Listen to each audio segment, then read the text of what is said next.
Shalom jemaat terkasih, selamat hari Minggu, selamat beribadah bagi kita semua. Sebelum ibadah pagi hari ini kita mulai, mari kita bersatu teduh sejenak.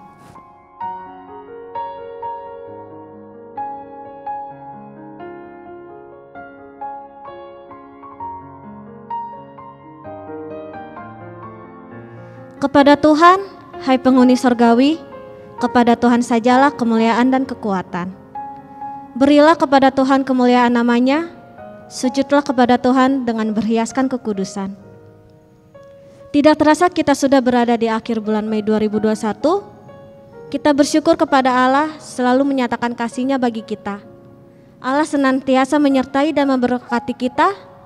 Mari jemaat sekalian, saya undang bangkit berdiri. Kita menyiapkan hati dan menghadap hadirat-Nya sambil memuji, muliakanlah Allah Bapa.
Jemaat Tuhan, kebaktian ini terjadi di dalam nama Bapa, Anak, dan Roh Kudus. Amin, amin, amin.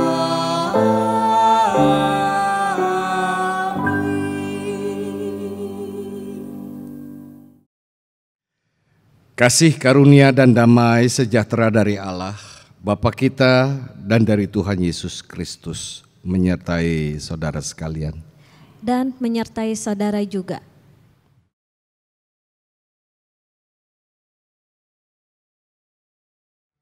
Jemaat terkasih, dalam surat Rasul Paulus kepada jemaat di Efesus pasal 5 ayat 2 mengatakan, hiduplah di dalam kasih sebagaimana Kristus Yesus juga telah mengasihi kamu dan telah menyerahkan dirinya untuk kita sebagai persembahan dan korban yang harum bagi Allah.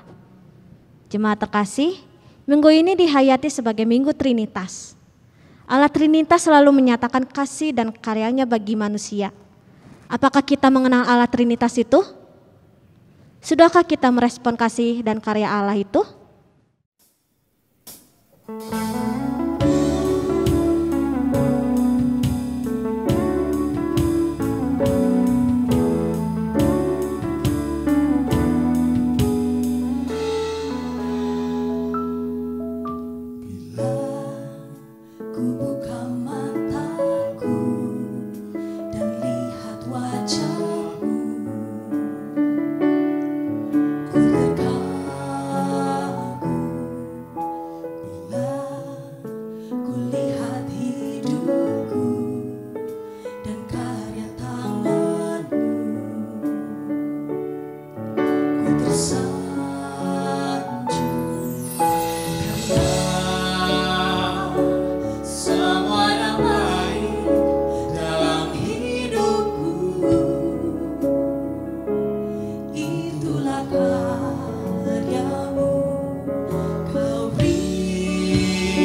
Jemaat yang terkasih, dalam kerendahan hati dan penuh kesadaran, mari kita mengakui dosa dalam doa pribadi.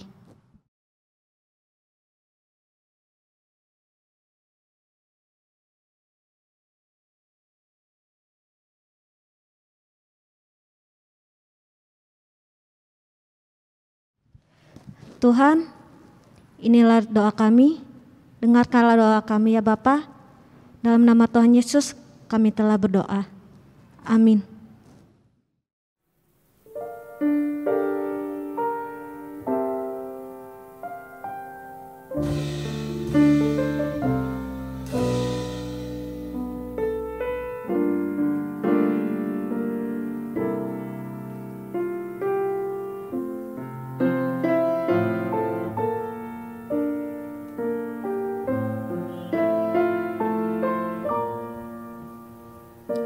Sungguh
Jemaat terkasih, mari kita dengarkan berita anugerah dari Tuhan dalam Yesaya 6 ayat 5-7.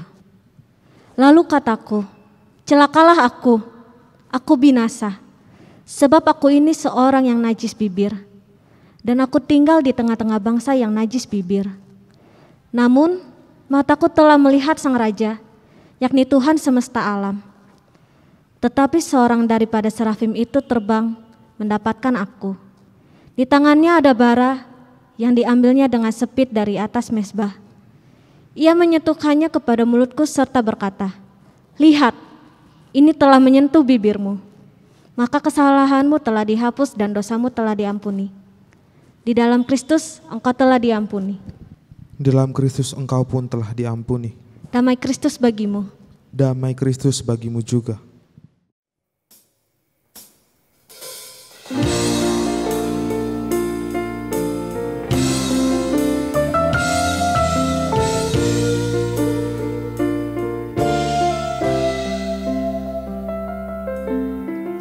Bapakku yang kekal, pencipta yang esa, Maha Kuasa,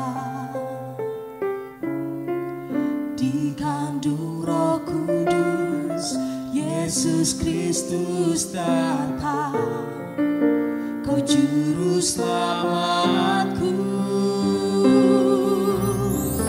Ku percaya Allah Bapa, ku percaya Sang Putra, ku percaya Roh Kudus-Mu, Kau Allah Tritunggal. Ku percaya kebangkitan ada dalam kita, ku percaya dalam nama Yesus.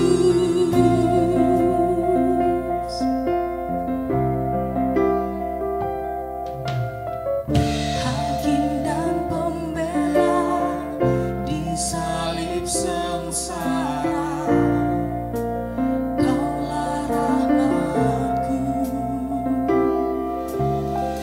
Turun ke dalam bab yang mulia bangkit, bertahta selamanya. Ku percaya Allah Bapa, ku percaya Sang Putra, ku percaya Roh Kudus-Mu, Kau Allah Tritunggal. Ku percaya kebangkitan ada dalam kita, ku percaya dalam nama Yesus. Percaya Engkau, percaya Allah bangkit, percaya Yesus Kristus Tuhan.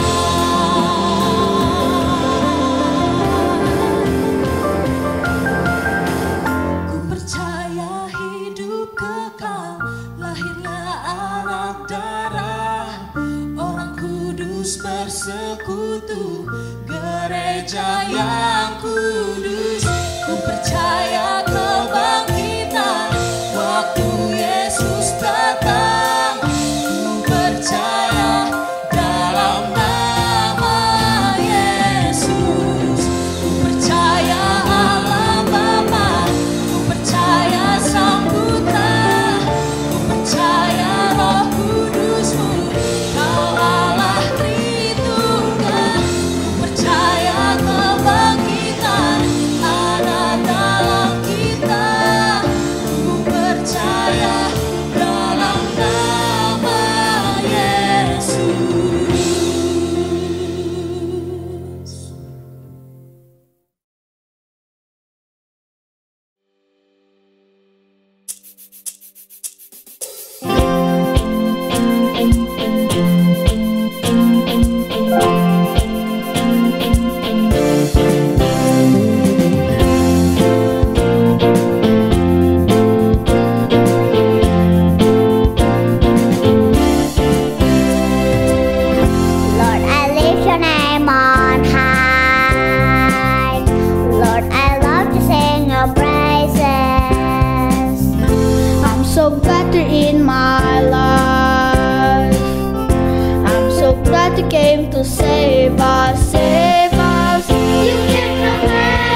需要有安子，爱是不嫉妒，不去高不张狂，不求好事之事，不求切记一处，不轻易的烦恼，不计算很得不喜欢不义，爱只喜欢真理。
Bapak, Ibu, Saudara, sebelum kita membaca Alkitab dan merenungkan firman Tuhan, mari kita berdoa terlebih dahulu.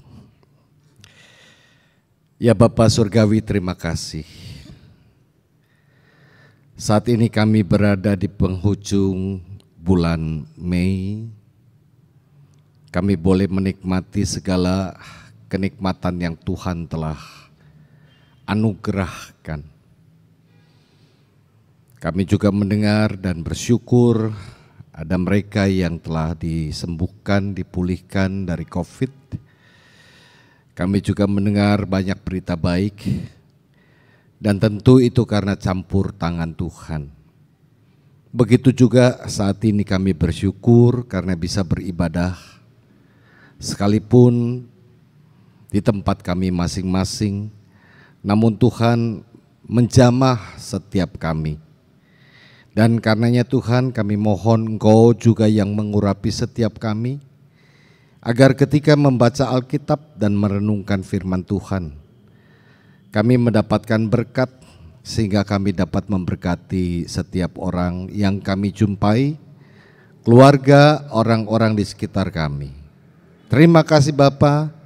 Inilah permohonan dan doa kami yang kami naikkan di dalam nama Tuhan Yesus.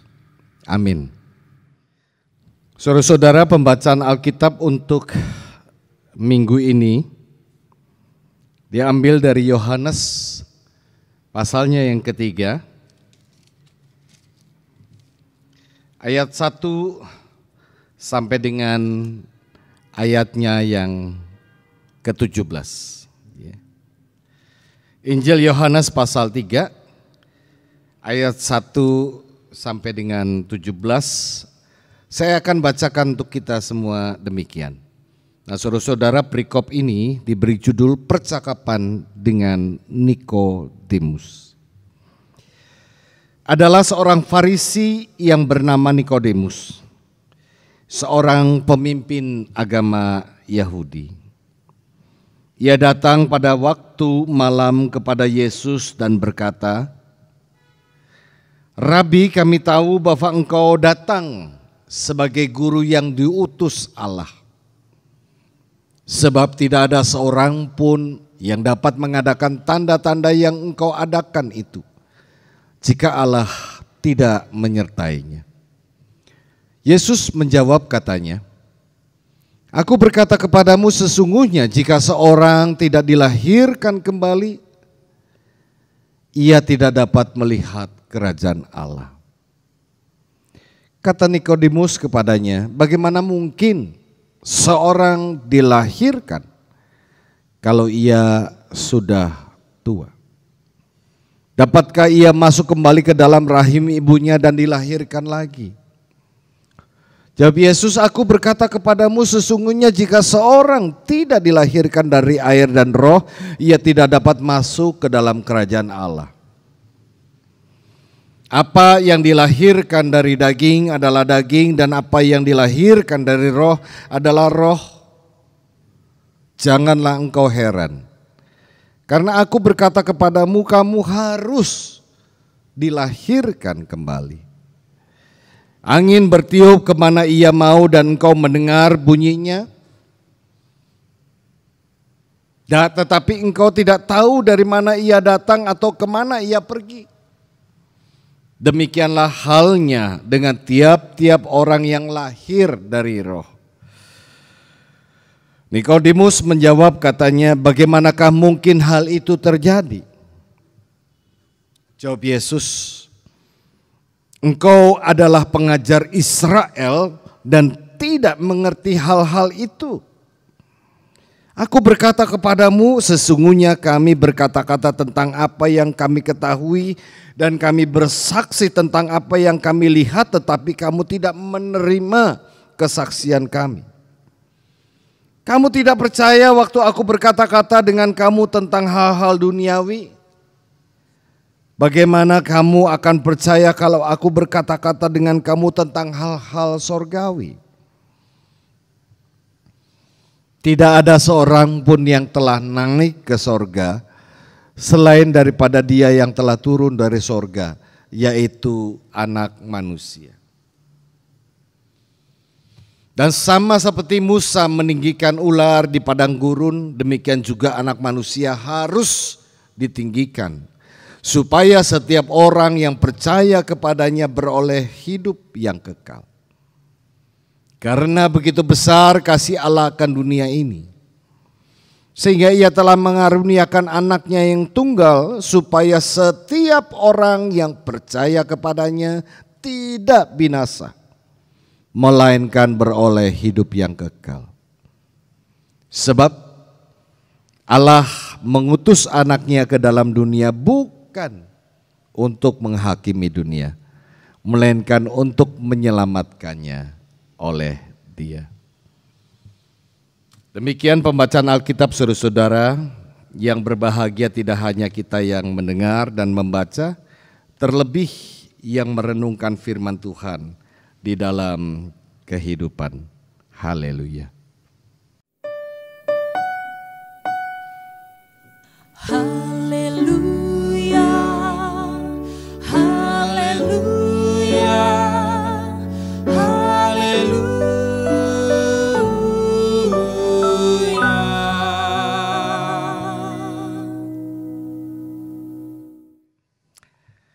Shalom Bapak Ibu saudara-saudara yang dikasihi oleh Tuhan. Minggu lalu kita semua memperingati peristiwa turunnya Roh Kudus yang dikenal dengan istilah Hari Pentakosta. Dan minggu lalu juga kita bersama-sama memberikan persembahan syukur tahunan. Nah, seminggu kemudian, tepatnya hari ini, biasa disebut sebagai hari Minggu Trinitas. Dan hari ini kita akan bersama-sama membahas sebuah tema, hidup dalam kasih Allah Trinitas. Dari tema ini saudara-saudara ada dua hal yang bisa kita simak bersama. Yang pertama, seperti apa kasih Allah Trinitas itu. Dan yang kedua, bagaimana kasih Allah itu kita hidupi di dalam kehidupan sehari-hari. Nah, jemaat Tuhan, saya ingin memulai renungan ini dengan sebuah cerita kecil. Ini adalah pengalaman pribadi. Ceritanya begini. Seminggu setelah saya dinyatakan sembuh dan keluar dari rumah sakit beberapa bulan yang lalu, saya bersama kedua anak membeli ikan cupang yang waktu itu lagi tren. Cari ikan cupang yang murah supaya buat hiburan. Untuk sementara waktu tidak ada aktivitas, jadi piara ikan. Nah, ada 4 ekor yang kami beli. Lalu kami tempatkan di satu tempat yang cukup besar. Artinya dengan ikan yang kecil itu, tempat yang cukup besar, mereka sebetulnya leluasa untuk berenang ke sana sini. Tetapi hanya anehnya saudara-saudara, ke-4 ekor cupang itu selalu berusaha untuk menantang satu kepada yang lain dan akhirnya berkelahi. Padahal banyak ruang. Mereka selalu berusaha untuk menantang dan akhirnya berkelahi. Lalu kami pisahkan di toples masing-masing. Ya, berharap supaya sudahlah kalian berhenti untuk berkelahi. Nah, hal aneh terjadi lagi. Sekalipun mereka sudah tidak satu tempat dan mereka berada di tempat masing-masing, tetapi setiap kali mereka melihat bayangan ikan lain, mereka pun berusaha untuk memprovokasi dengan membuka insangnya jadi tempat nafas dan bersiap untuk berkelahi. Ini saya jadi berpikir, maunya apa sih mereka ini? Diajak untuk hidup damai kok tidak mau. Malah berkelahi melulu. Sudah dipisahkan pun mereka tetap ingin berkelahi. Berkelahi kok jadi hobi. Saya berusaha mencari ide gimana caranya kalau begitu. Agar mereka bisa hidup damai. Kalau saya ngomong ke mereka agar mereka hidup berdamai, sebab hidup damai itu indah, rasanya enggak mungkin. Mereka tentu tidak bisa mengerti ucapan saya manusia, mereka ikan. Karenanya kalau seandainya saya bisa berubah menjadi ikan lalu menyampaikan isi hati saya itu, mungkin mereka akan mengerti. Tetapi itu cuma angan-angan saudara-saudara. Cuma berandai-andai. Kalau seandainya bahasa Jawanya eto-eto. Tetapi berubah dari manusia menjadi ikan, itu cuma ada di film. Itu sesuatu yang mustahil. Hal yang tidak mungkin bisa dilakukan. Nah Bapak Ibu Saudara-saudara, saya tidak mungkin dan tidak bisa menjadi ikan. Tetapi perhatikan bacaan tadi. Saya akan ulangi ayat 13. Tidak ada seorang pun yang telah naik ke sorga selain daripada Dia yang telah turun dari sorga, yaitu Anak Manusia. Allah turun ke dunia dalam rupa manusia. Mari kita membayangkan tentang hal itu sejenak. Allah turun ke dunia dalam rupa manusia. Jika Allah turun ke dunia dan dalam rupa manusia, itu berarti seperti meninggalkan segala kenyamanan sorgawi menuju ketidaknyamanan hidup di dunia. Yang semula memiliki segala kuasa yang penuh, yang absolut, kini hidup serba terbatas. Yang semula hidup di dalam keabadian, kini ia harus hidup di dalam kefanaan. Dan pertanyaan pentingnya adalah mengapa dia melakukan itu semua? Mengapa ia rela untuk hidup dalam dunia yang rapuh dan penuh penderitaan?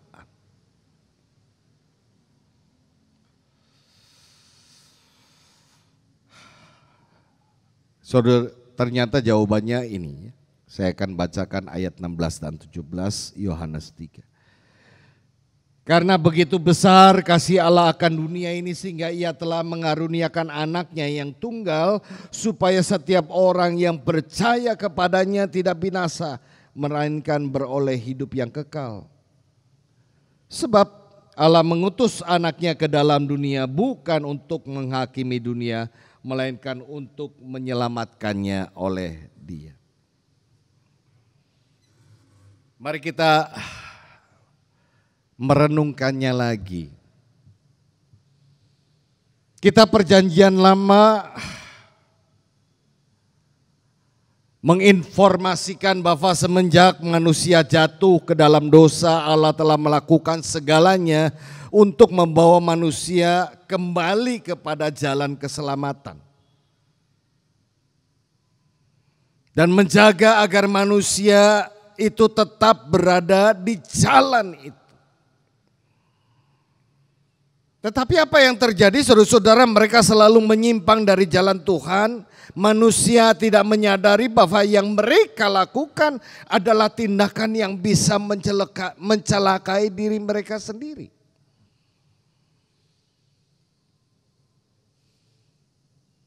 Bahkan telah banyak orang dipakai sebagai perpanjangan tangan Tuhan untuk menyampaikan perkataan dan kehendak Allah itu. Tetapi tak perlu lama untuk mereka berbalik lagi ke jalan yang tidak dikehendaki Allah. Mereka mudah untuk menyimpang, mereka mudah untuk memberontak. Dan karenanya Alkitab menyebutkan mereka benar-benar bebal. Manusia itu tegar tengkuk. Atau dalam bahasa Sundanya merkedeweng. Keras kepala. Nah, saudara-saudara, di tengah situasi seperti itu, mungkin Allah berpikir, apalagi yang harus aku lakukan untukmu, hai manusia, untuk mengatakan bahwa aku melakukan itu semua adalah karena aku mengasihi kalian.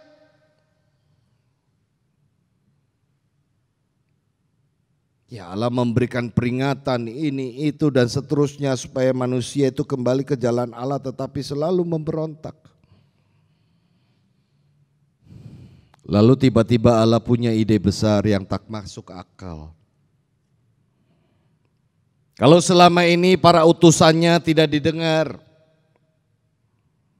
bahkan tidak sedikit para utusannya itu dianggap gila, dianggap tidak normal, tidak digubris, maka sekarang ia sendiri yang turun ke dunia melakukan misi penyelamatan. Ini sebuah ide besar dengan resiko yang sangat besar. Bagaimana bila manusia tidak menyadari bahwa yang ada di tubuh fana manusia itu adalah engkau sang pemilik hidup itu sendiri. Bagaimana manusia kalau seandainya tidak menerima engkau? Resiko. Jemaat kekasih Tuhan,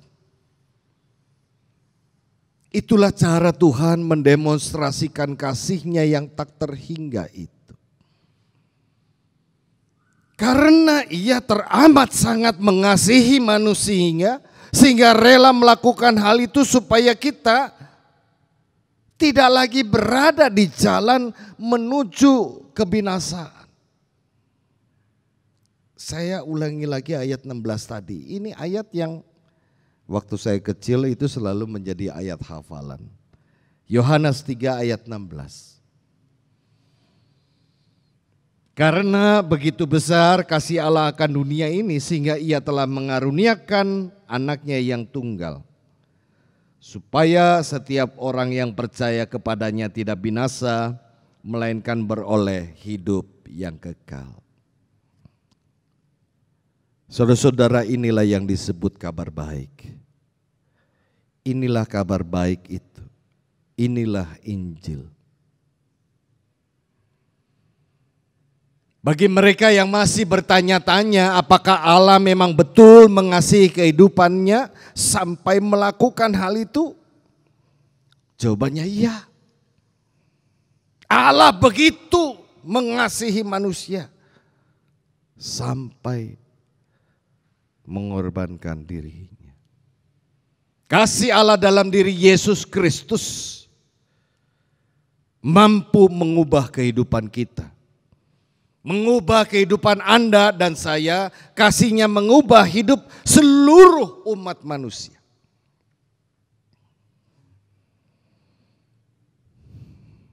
Dan semestinya kita meresponnya dengan rasa syukur.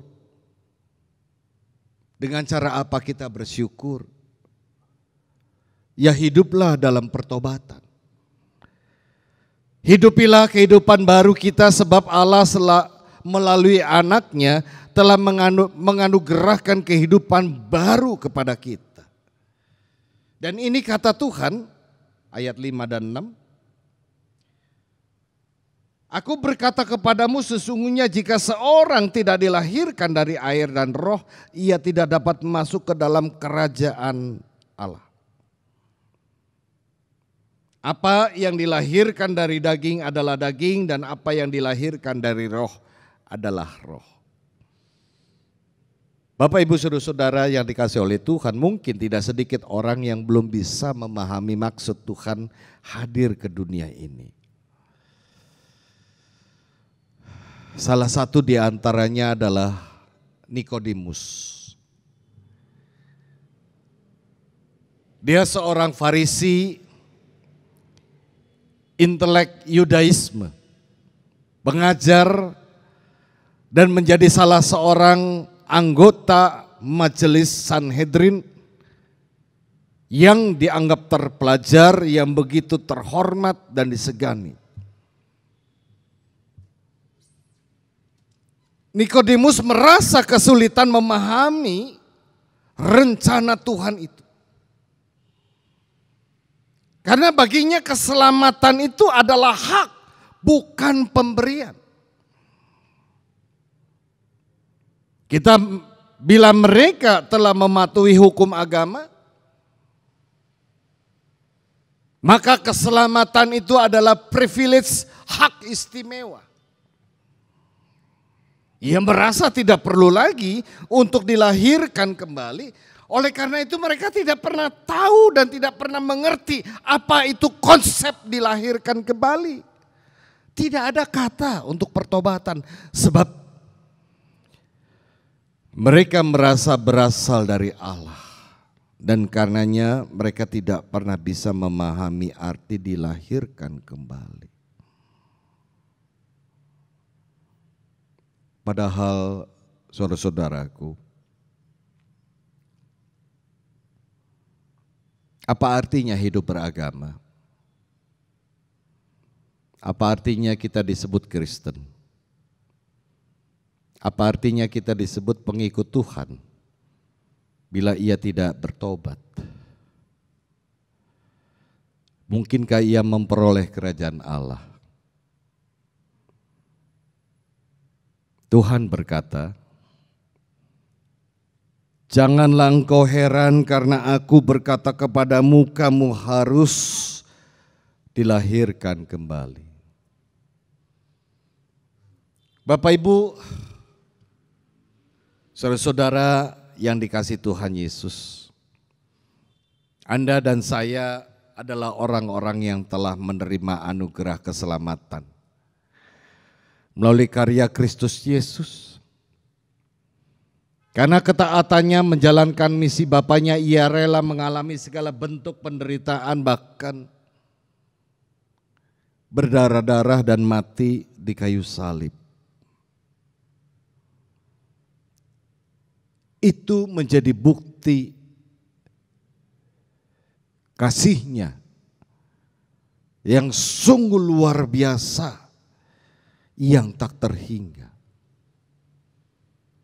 Allah itu penuh kasih, yang dipikirkan Allah adalah memikirkan dan mewujudkan keselamatan bagi seluruh umat manusia.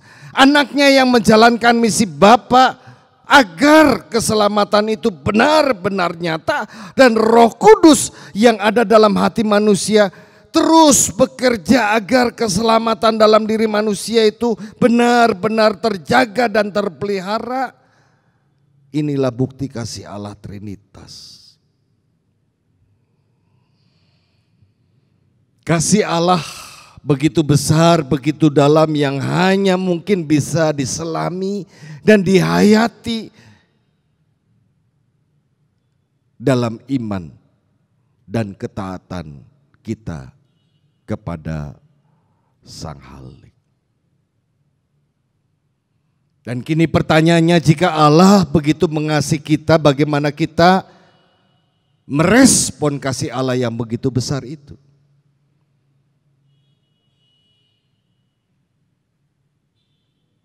Ini pesan Paulus, saudara-saudara. Saya akan membacakan Efesus pasalnya yang keempat, ayat 31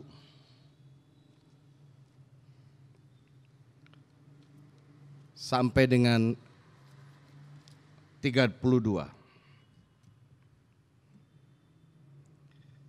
Efesus 4 ayat 31 dan 32. Segala kepahitan, kegeraman, kemarahan, pertikaian dan fitnah hendaklah dibuang dari antara kamu. Demikian pula segala kejahatan. Tetapi hendaklah kamu ramah seorang terhadap yang lain, penuh kasih mesra dan saling mengampuni, sebagaimana Allah di dalam Kristus telah mengampuni kamu. Saudara-saudara, mestinya kasih Allah menolong kita untuk belajar bagaimana mewujudkan kasih Allah itu dengan memaafkan, mengampuni orang. Untuk mengampuni dan memaafkan memang kita harus belajar. Selain memang karena campur tangan Tuhan. Dengan cara itulah kita merespon kasih Allah, kita mensyukuri kasih Allah yang kita telah peroleh di dalam hidup kita. Nah, mengakhiri renungan ini, saya mengajak kita semua untuk menyaksikan sebuah tayangan video Mari kita mengumulkan itu. Tuhan memberkati kita semua. Amin.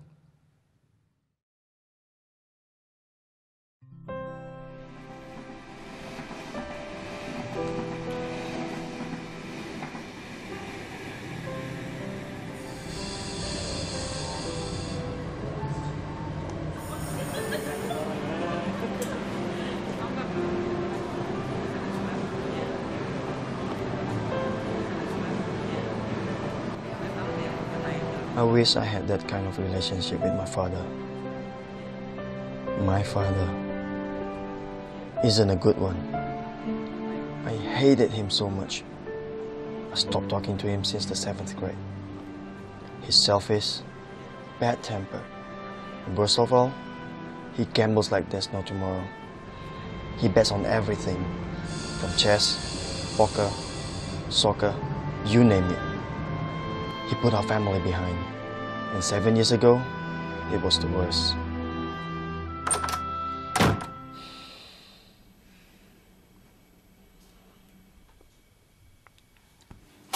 Apa ini?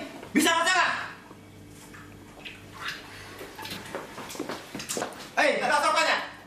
Masa anak sama aja? You okay, Mom? Nggak makan, Mom.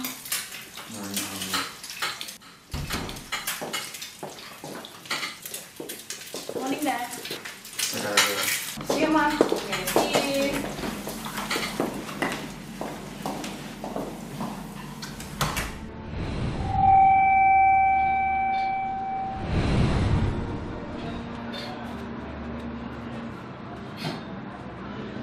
Are you alright? Yeah.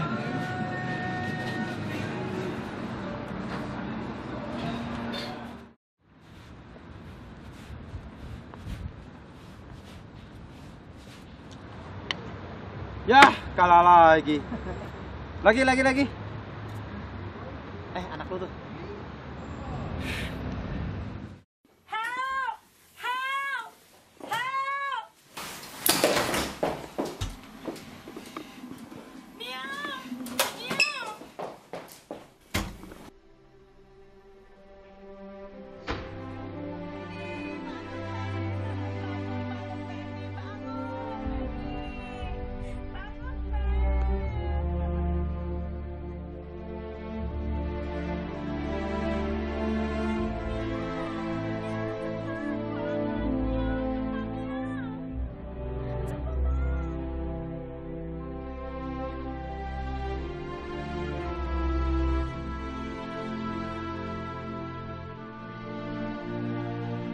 I was panicking.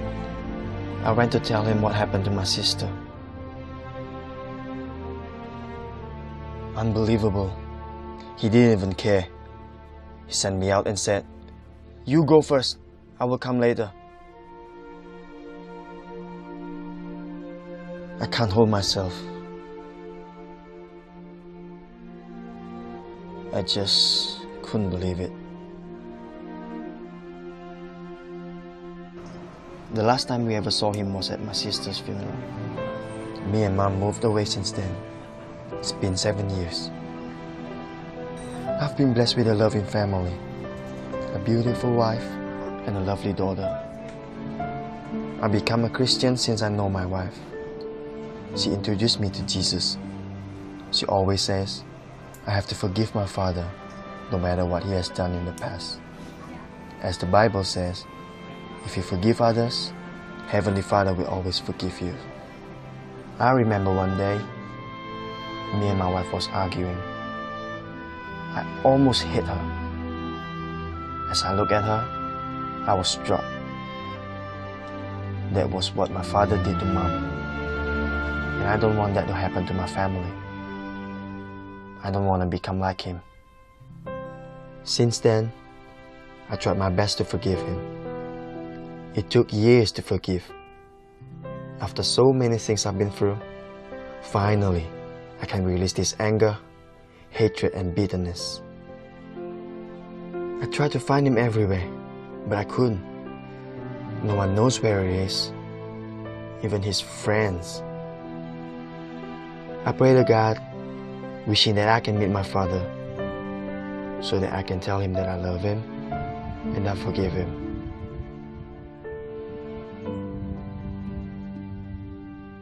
Wait, say that way. I know it's you.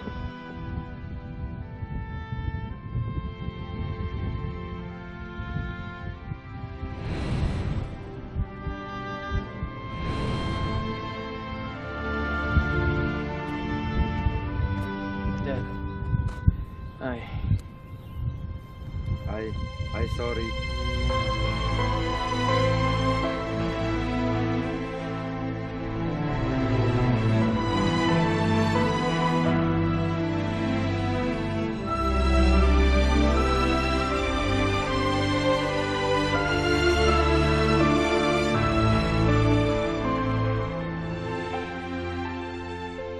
God has made everything beautiful in its time.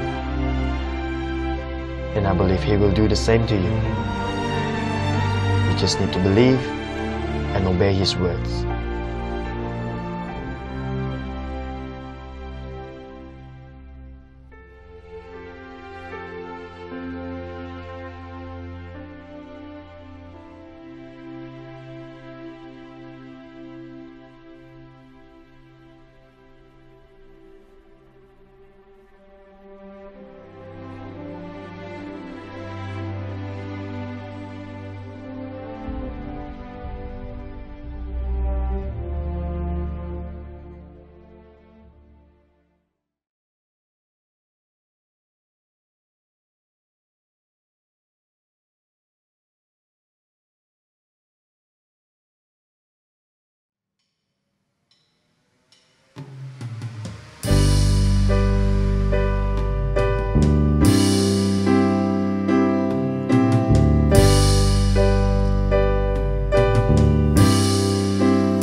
Mari saudara-saudara kita bangkit berdiri dan kita akan mengucapkan pengakuan iman kita seturut pengukuhan iman rasuli yang berbunyi demikian.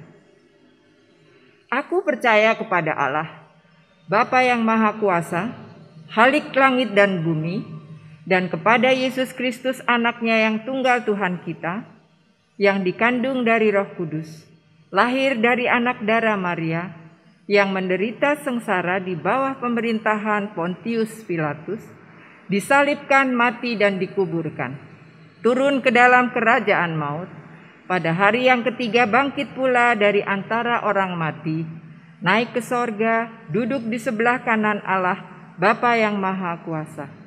Dan dari sana ia akan datang untuk menghakimi orang yang hidup dan yang mati.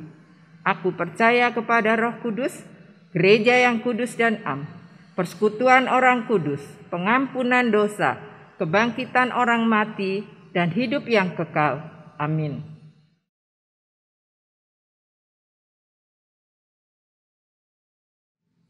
Mari saudara-saudara kita berdoa syafaat. Bapa Sorgawi, kami bersyukur atas cinta kasih-Mu yang tak terhingga.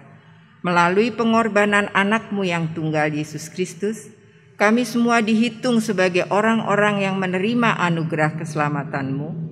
Bapa, melalui doa syafaat ini kami mengingat begitu banyak orang yang masih berjuang dengan sakit penyakit, bahkan di antaranya harus berada di ruang isolasi karena terpapar COVID-19.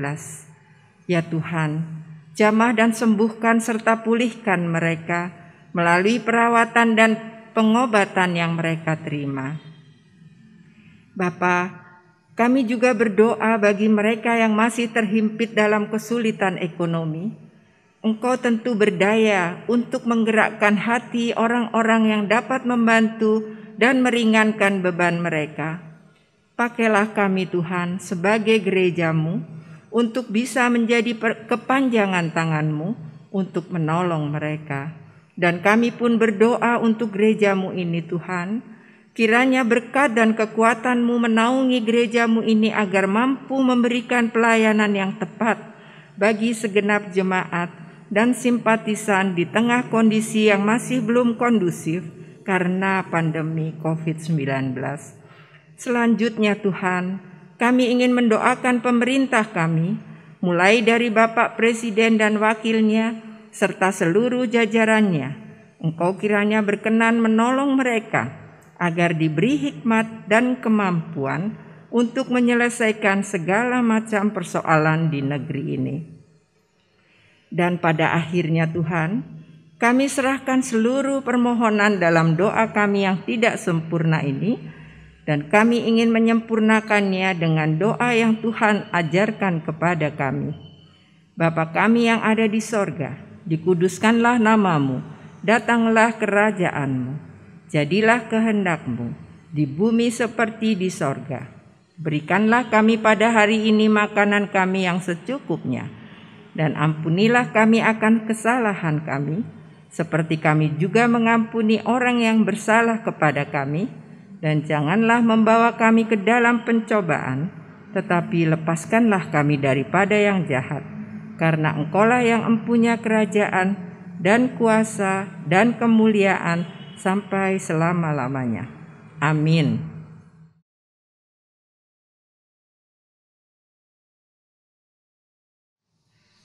Mari kita membawa ungkapan syukur melalui persembahan yang terbaik untuk Tuhan.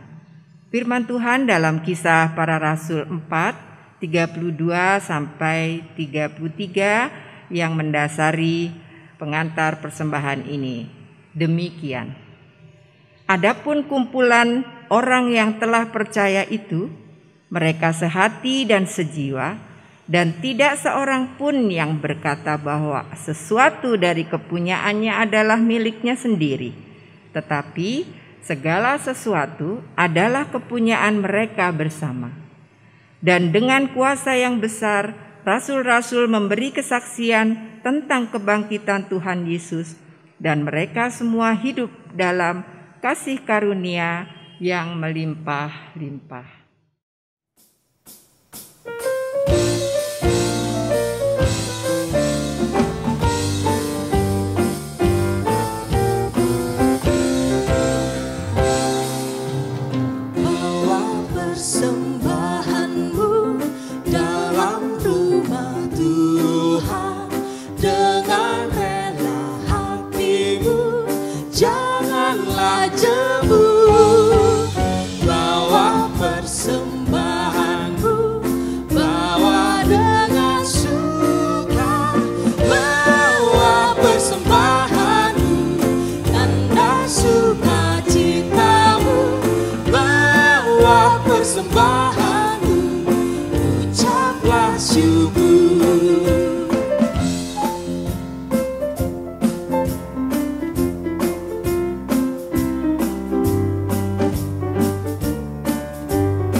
Mari saudara-saudara, kita bawa persembahan kita di dalam doa. Maha besar Tuhan, terima kasih atas seluruh penyertaan-Mu, sehingga kami dapat mendengarkan sebagian dari firman-Mu. Tuhan, betapa bersuka citanya kami telah mendengar apa yang menjadi petunjuk dan pedoman di dalam hidup, dan kiranya kami dapat mengimplementasikannya dalam kehidupan kami. Bapa, saat ini kami membawa persembahan kami kepadamu. Kami memberikan kembali berkat berlimpah yang telah Bapa berikan. Kiranya persembahan ini dapat dikelola untuk kemuliaan dan kebesaran kerajaan-Mu. Dalam nama Yesus kami berdoa dan mengucap syukur. Amin.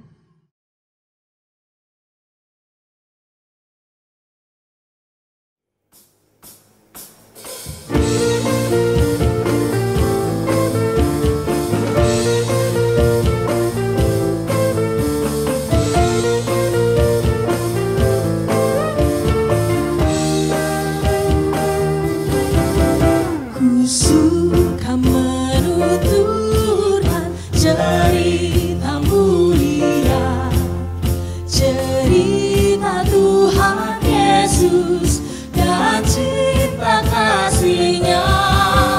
Ku suka menuturkan cerita yang benar, merawat hati rindu, pelipur terbesar. Ku suka menuturkan, ku suka memasyurkan cerita Tuhan Yesus dan cinta kasih-Nya.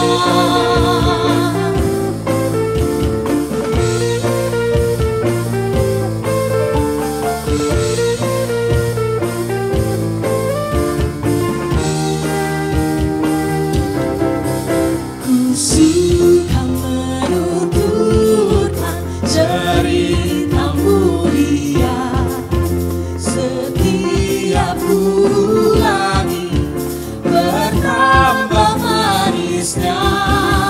Ku suka menuturkan sabdanya yang besar dan yang belum percaya supaya mendengar.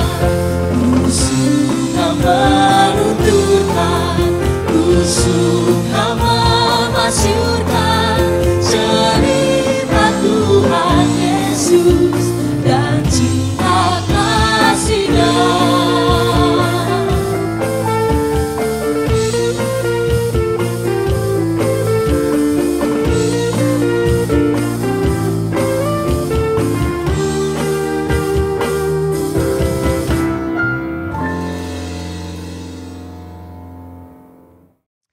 Saudara-saudara, kini arahkanlah hatimu kepada Tuhan. Kami mengarahkan hati kami kepada Tuhan. Jadilah saksi Kristus. Syukur kepada Allah, Terpujilah Tuhan. kini dan selamanya. Saudara-saudara, mari kita menerima berkat-Nya. Tuhan memberkati engkau dan melindungi engkau. Tuhan menyinari engkau dengan wajah-Nya dan memberi engkau kasih karunia. Tuhan menghadapkan wajah-Nya kepadamu dan memberi engkau damai sejahtera. Haleluya.